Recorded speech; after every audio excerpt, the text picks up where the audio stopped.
Welcome to the deep dive. Today, we're going to be diving into some pretty cool stories about turning obstacles upside down. Yeah, it's really fascinating Yeah. how throughout history, people have not just survived challenges, Right. but kind of used them Yeah. to catapult themselves forward. Yeah. And it's funny because we have this collection of stories Right. and philosophical ideas Exactly. that all kind of point in the same direction. Yeah, And we're not talking about like toxic positivity or any of that, no, but a real mindset shift. exactly. I've got some really incredible examples to unpack today. Yeah, We're going to be looking at figures like John D. Rockefeller, who built his empire during an economic crisis, wow. Reuben Hurricane Carter, Yeah, who used his time in prison to study law and philosophy. that's right. And we're even talking about how astronauts train to stay calm in the face of the unknown, Right. which I think is fascinating. Absolutely. And what's interesting is that all of these approaches, Yeah, even though they're unique, yeah, share a common thread. that's right. There's this three-step process. Perception, Okay. action. Okay, Let's read. right. Let's break it down, Yeah. starting with perception. Okay. So, how we see an obstacle really impacts how we deal with it, Oh, right? absolutely. Yeah, Our perception shapes our reality. right. Uh, you know, take John D. Rockefeller, for example. Right. He started his career during the Panic of 1857, Oh, wow. one of the worst economic crises in U.S. history. Yeah. Businesses were collapsing. Right. People were losing their livelihoods. Yeah, I can't imagine starting a business It's chaos. during that time. Yeah. Yeah. And most people panicked. Right. But not Rockefeller. Really? He saw it as an opportunity. Oh, wow. Yeah. Interesting. He doubled down on learning. Okay. Instead of getting swept up in the fear, Right. he studied the market. So he got analytical. Exactly. Wow. He figured out how to navigate the chaos. So instead of freaking out, he got analytical. It's exactly like a scientist Yeah. observing an experiment. Wow. And you know what? What? He later said that the Panic of 1857 Yeah. was the best thing that could have happened to him. Really? At the time, Wow. it forced him to develop incredible discipline Okay. and taught him how to control his emotions when things got tough. So he actually credited that crisis with shaping his approach to business. He did. That's wild. And those are skills that we can all benefit from, Right. regardless of what we're facing. Of course. It reminds me of how astronauts are trained. Oh, tell me about that. Yeah. I've always been fascinated by space travel. Well, they go through rigorous simulations. Yeah. Facing every possible scenario imaginable. Okay. Equipment failure, Oh, yeah. emergency landings. Wow. You name it. I bet that takes incredible mental strength. It does. Yeah. And it highlights how we can train ourselves to stay calm under pressure, Right. just like those astronauts.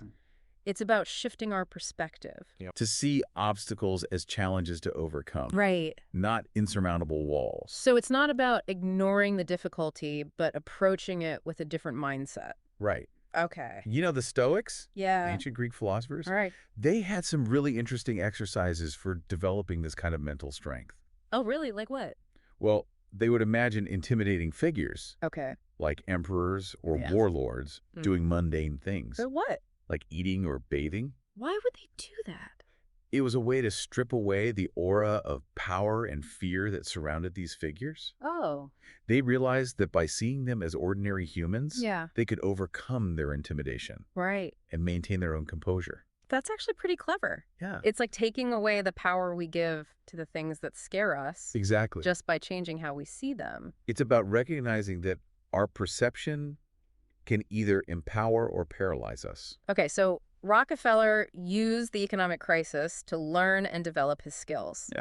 Astronauts train themselves to stay calm under pressure. Right, And the Stoics used visualization techniques to overcome fear. exactly. It seems like they all found ways to use their perception to their advantage. They did. Yeah. And it's something that we can all practice. Okay. It starts with awareness, Okay. noticing how we're reacting to a challenging situation. Okay. Are we getting swept up in the fear and panic? Right. Or are we taking a step back, Right. taking a deep breath, Yeah. and looking for a more objective perspective? So it's not about denying our emotions, No. but managing them. Yes. Okay. It's about saying, Yeah. okay, I'm feeling anxious about this, Right. but what's the reality of the situation? Mhm. What can I actually control? Right. I once heard someone say Yeah. that fear is often just excitement in disguise.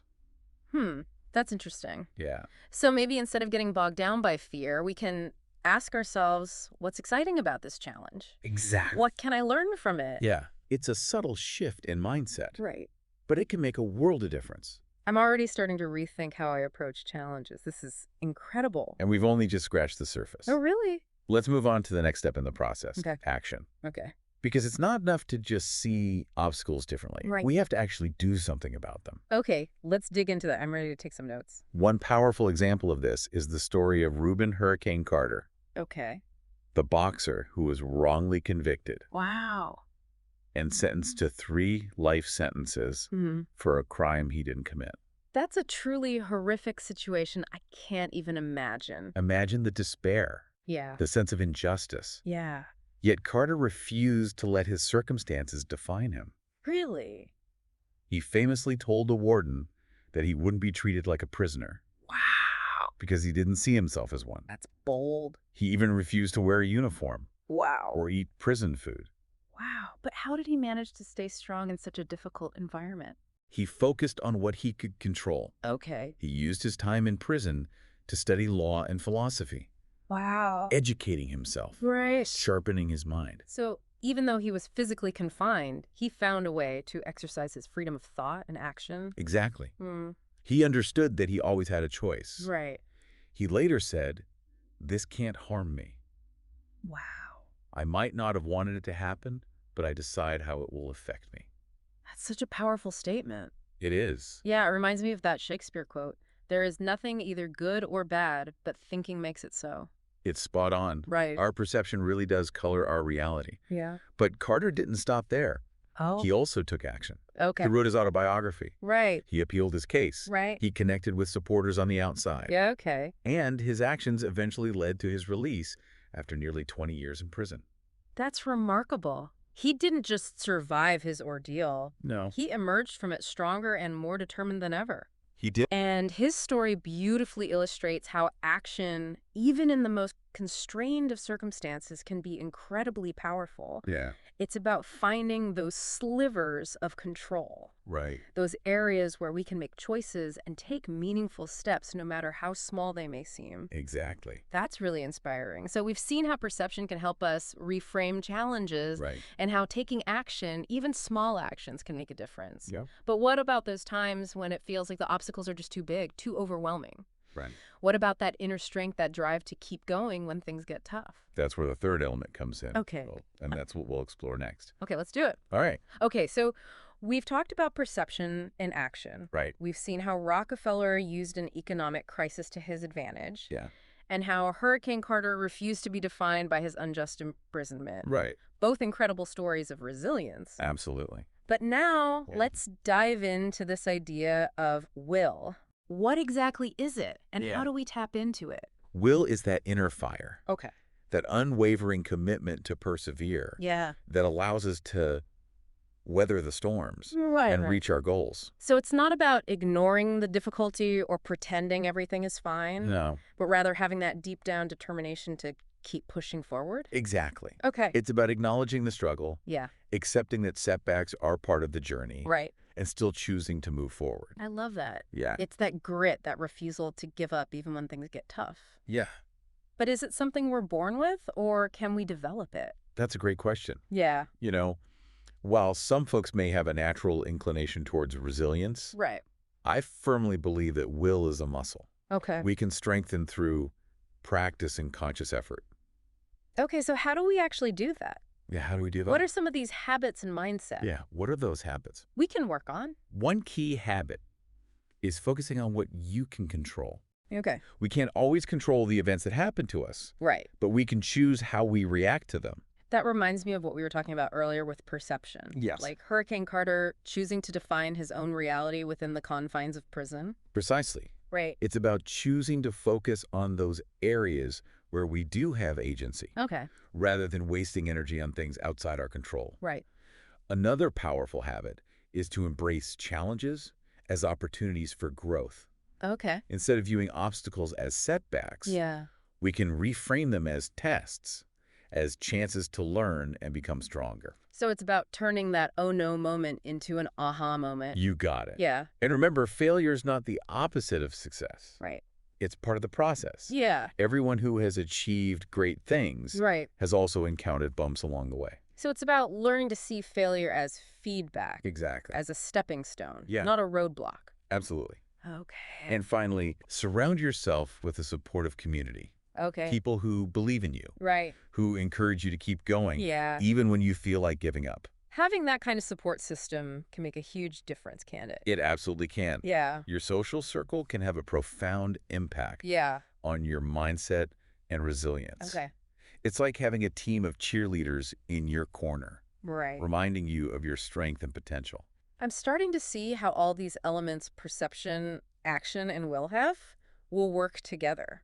Yeah, It's like a powerful trifecta for overcoming any obstacle. it truly is. Okay? And to illustrate this, let's go back to John D. Rockefeller. Okay. We talked about how he used the panic of 1857 as a learning opportunity, Right. but that's just one part of the story. Okay, I'm all ears. What else did he do?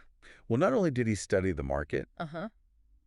but he also started buying up failing businesses at bargain prices. Wow. Many saw this as a risky move, but Rockefeller had the foresight to see the long-term potential. So he was taking action, Yes, but it was informed action based on his careful observation and analysis of the situation. exactly. Wow. He wasn't just reacting impulsively. Right? He was acting strategically guided by his vision and his unwavering belief in himself. Okay. And this is where Will really shines. Okay. He faced a lot of criticism and doubt from others, Right. but he never wavered in his conviction. It sounds like he had that unshakable belief in his own abilities. He did. That inner compass that kept him on course. Absolutely. Yeah. And that's a key ingredient in turning obstacles upside down. Right. It's about having that deep down trust in yourself Yeah. that you can handle whatever comes your way. Okay. And, it's interesting to compare Rockefeller's approach Yeah. with another historical figure Yeah. who faced immense challenges, Okay. Laura Ingalls Wilder, Oh, yeah. the author of the Little House books. I love those books growing up. They painted such a vivid picture of pioneer life. Right. But I know their story wasn't always easy. Not at all. Right. They faced constant hardship, Yeah. harsh weather conditions, Yeah. failed crops, Right. financial struggles. I imagine that took an incredible amount of resilience. It did. Yeah. And it wasn't about pretending everything was fine. Okay. Laura's writing doesn't shy away from the difficulties they faced. Right. But what shines through is their determination, Okay. their ability to adapt and find joy even in the midst of adversity. It's that pioneer spirit. Yeah. That belief that no matter what life throws at you, you can overcome it. Exactly. Yeah. And this brings us back to the interconnectedness Okay. of perception, action, and Yeah. will. Okay. Laura and her family, Yeah.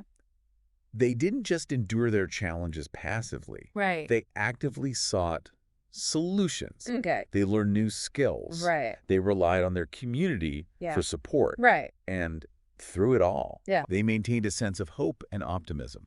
So it wasn't just blind faith. No, It was an active approach to navigating the challenges fueled by an unyielding will. precisely. Right. And that's a powerful takeaway for all of us. Yeah. Turning obstacles upside down Yeah. isn't about wishful thinking. Right. It's about cultivating Sure. a mindset Right. and a set of skills Okay. that allow us to face challenges head on Right. and emerge stronger on the other side. It's about seeing the potential for growth within each obstacle, Yes. taking proactive steps to address it, Uh-huh. and nurturing that inner strength that allows us to persevere. You've got it. Yeah. And you know what? Sometimes the greatest opportunities Yeah. are hidden in plain sight, Oh. disguised as obstacles. I like that. Yeah.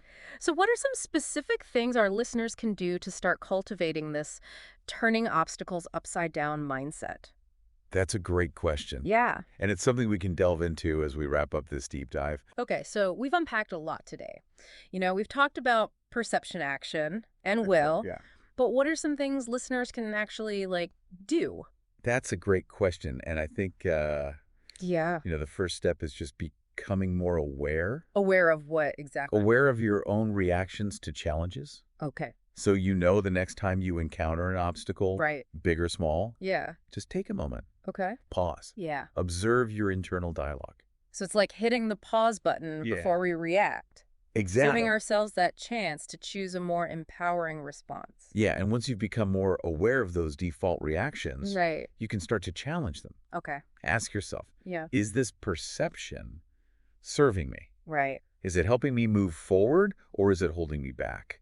So it's like questioning those automatic negative thoughts, Exactly. reframing them. Yeah, Kind of like what we were talking about with the Stoics, right? exactly. It's like seeing those intimidating figures as just ordinary humans. Yeah, it's about stripping away the power we give to the things that scare us. Right. Whether it's a difficult boss, a looming deadline, or just a personal setback. Yeah.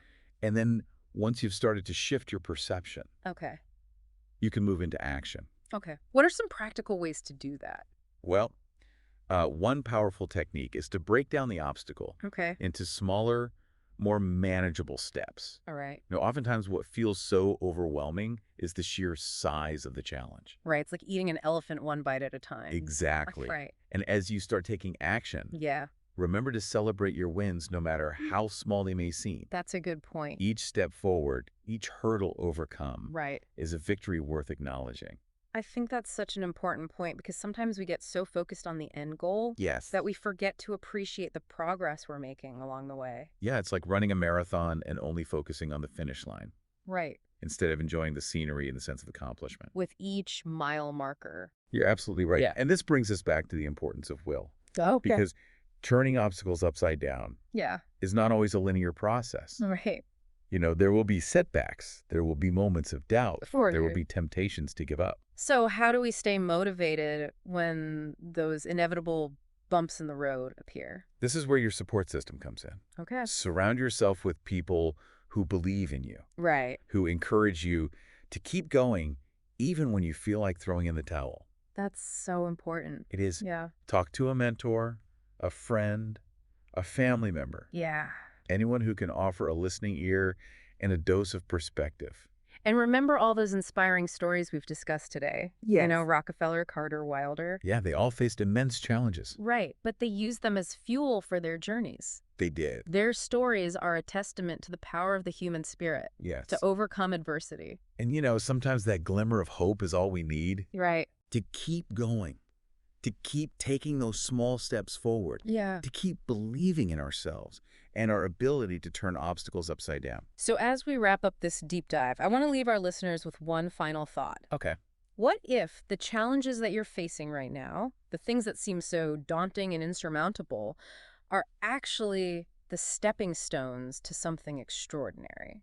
It's a powerful reframing. What if they're not meant to break you, Yeah. but to make you stronger, wiser, and more resilient than you ever thought possible? We have the power to choose how we respond to obstacles. That's right. We can choose to see them as roadblocks. Right. Or as opportunities for growth and transformation. The choice is ours. The choice is ours. Well, hey, this has been an incredible journey. It has. It's like we took a deep dive into the human spirit, exploring the incredible capacity we all have to turn obstacles upside down. And the beauty of it is this is a lifelong journey. That's right. There will always be new challenges, new opportunities to flex our turning obstacles upside down muscles. That's right. But with each challenge we overcome, Yeah, we become a little bit stronger, a little bit wiser, right. a little bit more capable of handling whatever life throws our way.